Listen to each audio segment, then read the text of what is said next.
Today's topic is faith and how God communicates with us.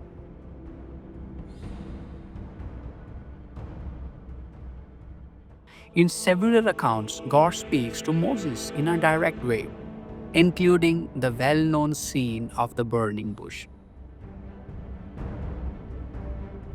Then, how does He communicate with the rest of us?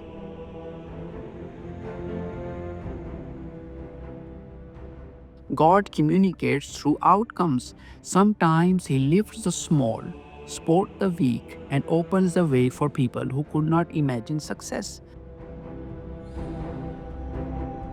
Before we begin, a quick note. If you want to help us spread this message about faith and God and support us in creating more videos like this, you can support the mission in crypto. You can send via Binance Pay, scan the QR code on screen, or use our Binance ID shown here. Or you can send USDT, scan this USDT wallet QR code, or copy the USDT address from our channel bio and send from any wallet. And a quick warning, we will never DM you first, and we will never ask for any codes, passwords, or verification details. Please watch out for scammers. Thank you, and let's begin. Before I explain the concept of faith, let me first highlight how God communicates. I have read various holy scriptures, and one thing is clear. One of humanity's oldest and most common questions has always been, if there is a God, why doesn't He speak or communicate with us directly? In reality, God has rarely, if ever, spoken to human beings in the same verbal back and forth way we speak to each other. In a few exceptional cases, holy scriptures described direct communication with prophets. For example, the story of Moses is one of the clearest examples. In several accounts, God speaks to Moses in a direct way, including the well-known scene of the burning bush.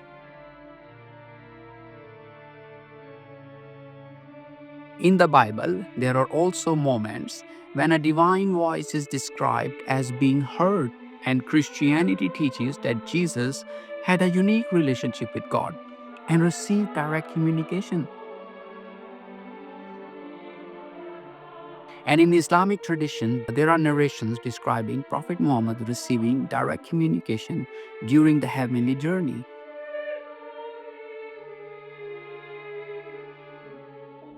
So across these traditions, the pattern is similar. Direct communication is described as something rare and tied to prophets and major spiritual figures. But for ordinary people like you and me, we do not experience that kind of direct verbal and back and forth conversation. So the natural question becomes, if God does not speak to most people in that direct way, then how does He communicate with the rest of us? When we look closely at Holy Scriptures, we see that most of the time God communicates not through direct words, but through actions and events in our life, through outcomes, guidance, and the way doors open or close over time. For example, you ask God in your prayer, grant me wealth, but at that moment you are poor.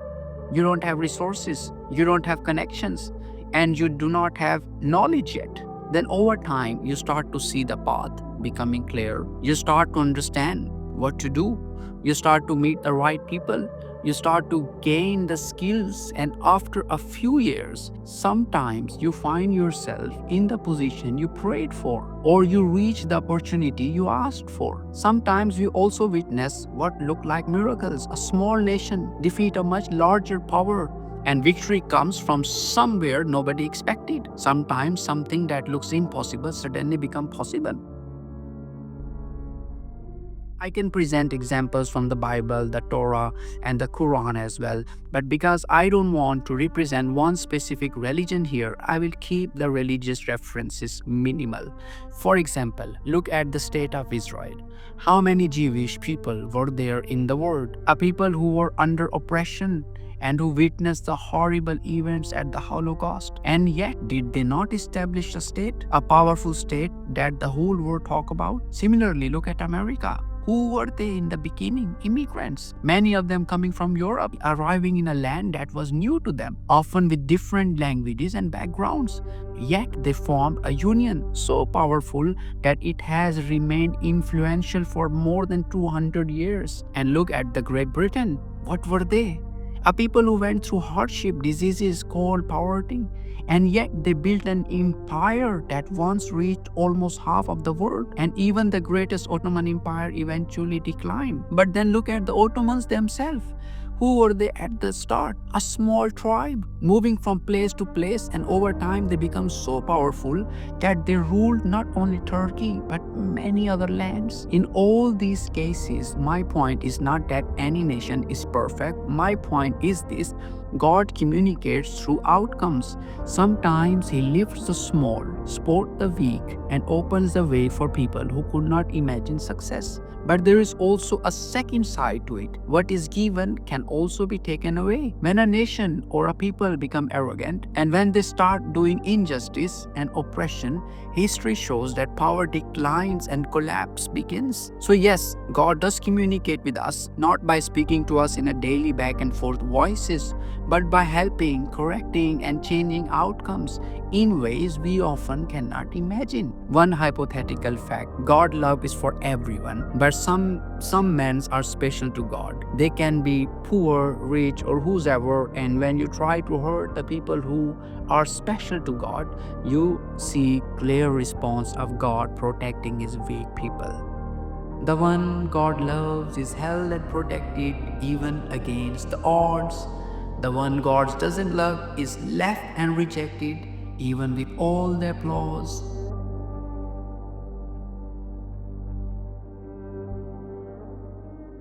Let's bring some religious facts here. According to the Quran, Abraham declared that his God is the true God. The local people who worshipped idols threw him into the fire, but the fire burned what was around him and did not destroy Abraham. Look at Jesus Christ. At the beginning, he had very little. The Romans were against him, and he started with only 12 disciples. Yet later, the same word that opposed him carried his name from west to east, and today billions of people follow him. And look at the Prophet Muhammad. He was an illiterate man from a simple background, yet his message spread across Arabia and far beyond, and today it has billions of followers. Now you might say, Alex, you're mentioning Jewish, Christian, and Muslims examples, and you're also mentioned Israel, the United States, Britain, and the Ottoman Empire, and many of these groups have been against each other, and that is exactly my point. In my opinion, God has no sides. God is not a nationality. God is not a political team. He loves His creation. He supports what is right. He supports balance and fairness. And He rejects oppression, injustice, and cruelty. That is why so many people fall and so many nations fall when they chose injustice and violence out of arrogance. God supports the humble, even the rich who remain humble, but not arrogance. Now, unfortunately, human beings did not create oil, we discovered it. Human beings did not create space, we discovered it. And we did not create the materials used for computer chips and AI. We found those minerals in the earth. As human society keeps expanding, we keep discovering new tools, including tools of communication. 1,000 years ago, communities was smaller. There was no need for WhatsApp or messengers, and no need for cars or planes. Life was different. But now, because human society has grown so large and so connected, we need these things, and God knows what we will discover in the future, or God knows with climate change or major disasters, maybe something happens one day and humanity becomes smaller again with less technology, almost like it was 1,000 years ago. So my claim is simple: the communication between God and human beings was there in the past. It is still there today, mainly through His actions, not through direct verbal back and forth conversation. And maybe in heaven, we will be able to speak directly with God back and forth. That's totally depend on His judgment, whether a person is granted heaven or not. And yes, this is my teasing joke. If someone ends up in the hell, they might really want to contact him and say, please, can we talk? But seriously, for me, the final decision belongs to God alone. He is the only true judge, not me, not you, not society. So Now, let's come to the second part of today's topic. What is faith? To explain faith, I will use a modern example. Imagine I told someone back in the 1980s, like my business partner, he's Belgian born he's a Belgian, born in 1961. Imagine I told him when he was 18 years old, in 2025, instead of using the Belgian currency of that time, and later even instead of euros, people will use a currency called Bitcoin. He might ask me, okay, but will it be a note, a coin? And my answer would be no, it won't be a physical thing. It will be just numbers, something digital on a computer. And remember, I'm talking about 1980s. At that time, most people did not even use computers. Home computers only become common later, especially in the 90s with Windows. So for him to believe me back then, without seeing it, and to prepare for that in future, that would require something like faith, believing in something he could not touch, something he could not see, but trusting it could become real. So faith does not mean you must see something first. Faith simply means trust and prepare. So when we say have faith in God, it simply means there will be a day when you will meet him and speak with him, and to prepare for that day, do good things. And when we say keep working hard but have faith in God, it means continue your effort even if you are building AI, holograms, portals for travel, whatsoever your project is, keep going. And have faith that God can open ways for you that you cannot imagine. Unfortunately, the sad part is that the person who will discover something like time travel might say, look, I did this, there is no God. But I hope someone will reply him, my friend, you only discover it, you did not create it. That was a little joke. Now, I also want to be fair. People who don't believe in God does not mean they are wrong people or bad people at all. It simply means they don't have faith. And not having faith is not a bad thing. For example, if I do not have faith that in 10 years, we will have a spaceship that takes us to Mars and bring us back and forth routinely, there is nothing wrong in that. It's just my belief. That matter is between them and God. It is not our job to judge them. They can still be scientists. They can still be intelligent people and great thinkers. And in the same way, they do not have the right to call us stupid just because we have a faith in God. Because we believe this universe was created by God and that one day we will return to our Lord. That's all. Thank you so much for listening. A quick note.